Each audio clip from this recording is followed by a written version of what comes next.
Hey guys, welcome back to the channel. Today we're going to do a little bit of ham radio 101, and we're going to discuss the RST Signal Reporting System, how to use it, what it means, and how you can utilize it when you're using ham radio. So that is right here, right now on Ham Radio for Non-Techies.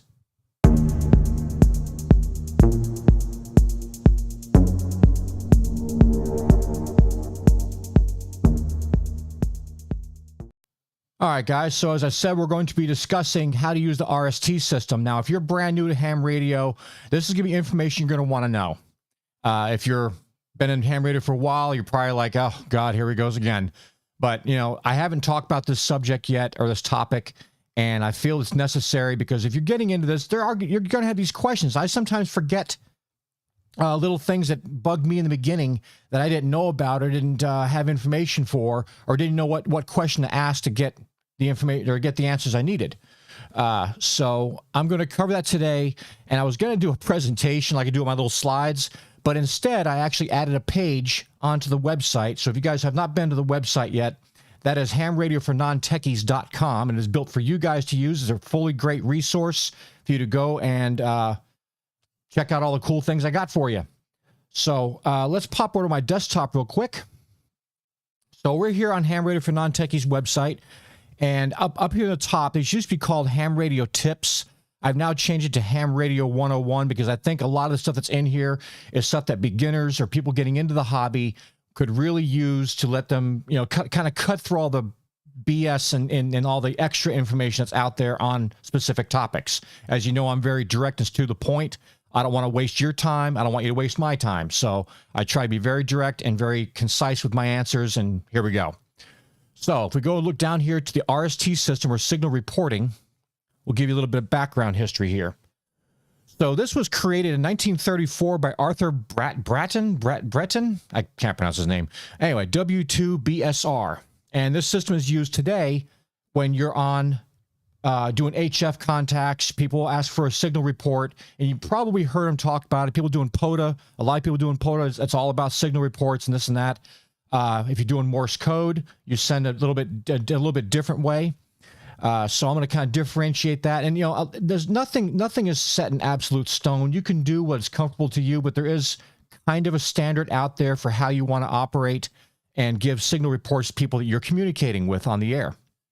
So in general, so you've probably seen a couple of other YouTubers. A lot of these guys go out and they do these live POTA videos on YouTube, and you'll hear them talk to people and like, oh yeah, you're 5'9" out of South Texas. And you're probably like, what the hell does that mean?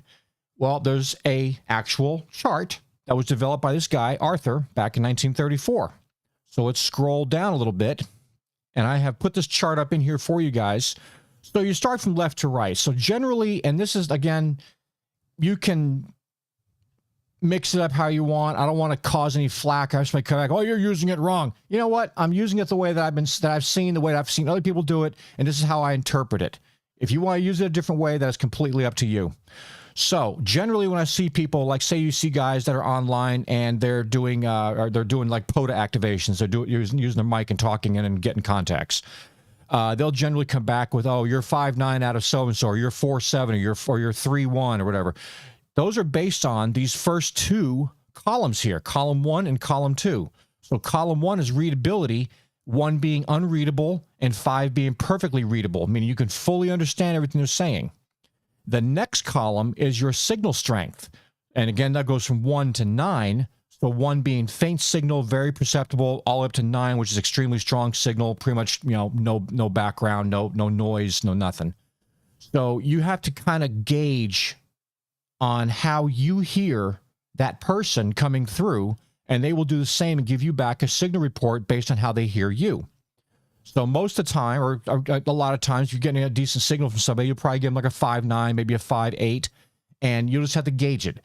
Again, this is all relative to your situation, what you're hearing, and how you're hearing the signal from the person that you're talking to. Now, if we go into, say, CW, I put a little example up here. This is a guy here, Red Summit RF, and I had to go grab this little screenshot off one of his videos here. But you see down here, and he's actually in the middle of sending a message to somebody, and he's saying, you know, here's their call sign. It says UR5NN. Well, if you know anything about Morse code, typing out or Morse coding the number 9 is kind of a bear. So N is used, and I guess is generally understood by other Morse or other CW operators that means 9 if you're giving a signal report. So he's saying you're 599, 599, back to you. So in Morse code signal reporting, you would actually add this third one here, which is your tone. So if you're hearing, you know, very rough and broad tones or something like that, you give them a 1. You based on what you're hearing. If you hear perfect tone, no trace of ripple or modulation of any kind, you give them a 9. Again, this is going to be relative to how you receive the signal, and what you get from the other person be relative to how they receive your signal. And that's pretty much it. It's not overly difficult, and it shouldn't be overly difficult. It doesn't require 16 pages of history about it. I told you guys who created it, when it was created, what it's used for, and pretty much how it's used. You can print this out if you want to have it as a reference. Just have a little reference on your side if you're out in the field doing stuff, you're not in your computer or something like that, and you want us to have an idea of what to, you know, want to kind of refresh your memory. But I promise you, after using this over and over again and kind of getting a feel for how signals are coming into your shack or into your headphones, you will eventually get this down and be able to go, oh, okay, I hear that voice there, and that's it's a 5-7 or it's a 4-6 or a 4-9 or, you know, whatever. You'll figure it out. And you'll come up with your own little system based on how you hear things. So that's pretty much that, guys. I want to go back to my main camera here. So I hope that helps you out. This is just a little quickie I wanted to bring to you guys. It is important to know, you know, just like when you go and take your technician tests and you're looking for the questions, they have all these little charts and things they talk about. I don't really think they cover this too much, so I wanted to have like a separate video just for this. But I know they cover things like, you know, say the phonetic alphabet.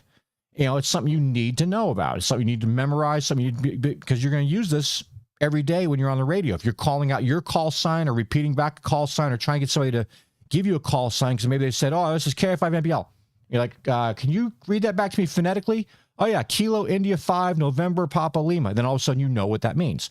So these are those little things I want to try and bring to light and have special sections on the website for you guys. That way you have a reference to go to at all times. It will not change unless the actual data changes, but it's something you can quickly reference and utilize so you can get on the air faster. Anyway, guys, if you like this video, please consider giving me a thumbs up. It helps YouTube show that this video is important and puts it in front of other people who are interested in ham radio and other ham radio people that are already out there.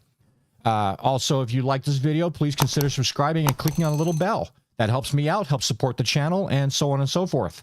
Until then, guys, my name is Scott. My call sign is KI5MPL. This is Ham Radio for Non-Techies, and we are clear.